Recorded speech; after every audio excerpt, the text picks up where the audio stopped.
எங்கள் வீட்டு ஸ்பெஷல் பிரியாணி ரெசிபியை வந்து உங்களுக்கு நான் ஷேர் பண்ணுறேன். மறக்காமல் ட்ரை பண்ணி பாருங்கள். சாதம் உடையவும் உடையாது, அடி பிடிக்கவும் பிடிக்காது.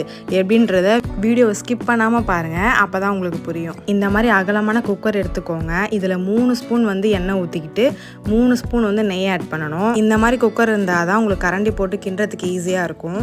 இதில் வந்து பட்டை, கிராம்பு, ஏலக்காய், பிரியாணி இலை எல்லாத்தையும் ஆட் பண்ணிவிட்டு ஒரு 2 பெரிய சைஸ் வெங்காயம், 2 பச்சை மிளகாய் ஆட் பண்ணிக்கோங்க.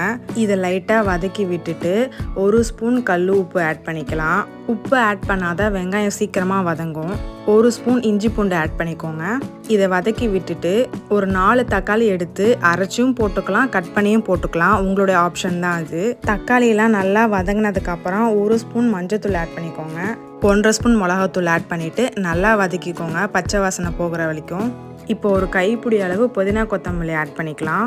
இது எல்லாத்தையும் சேர்த்து நல்லா வதக்கிக்கோங்க. நான் இன்னைக்கு 1/4 கிலோ மட்டன் எடுத்திருக்கேன். அதை ஆட் பண்ணிவிட்டு மட்டன் வேக வச்ச தண்ணி இருக்கும், அதிலே ஊற்றிக்கோங்க லைட்டாக. ஆனால் அதை கணக்கு வைக்க வேண்டாம். 2 கிளாஸ் அரிசிக்கு 4 கிளாஸ் தண்ணி, இதுதான் கணக்கு. இதை மட்டும் ஞாபகம் வச்சுக்கோங்க. தண்ணி ஊற்றுனதுக்கப்புறம் இது எல்லாத்தையும் நல்லா மிக்ஸ் பண்ணி விட்டு அதுக்கப்புறம் அரிசி ஆட் பண்ணிக்கலாம். இன்றைக்கி வந்து நான் துளசி அரிசி எடுத்திருக்கேன். இந்த துளசி அரிசி தான் நாங்கள் பிரியாணிக்கு யூஸ் பண்ணுவோம். அது எங்களுக்கு ரொம்ப டேஸ்ட்டாகவும் இருக்கும், நல்லாவும் இருக்கும். அரிசி ஆட் பண்ணதுக்கப்புறம் இது நல்லா மிக்ஸ் பண்ணி விட்டுக்கோங்க.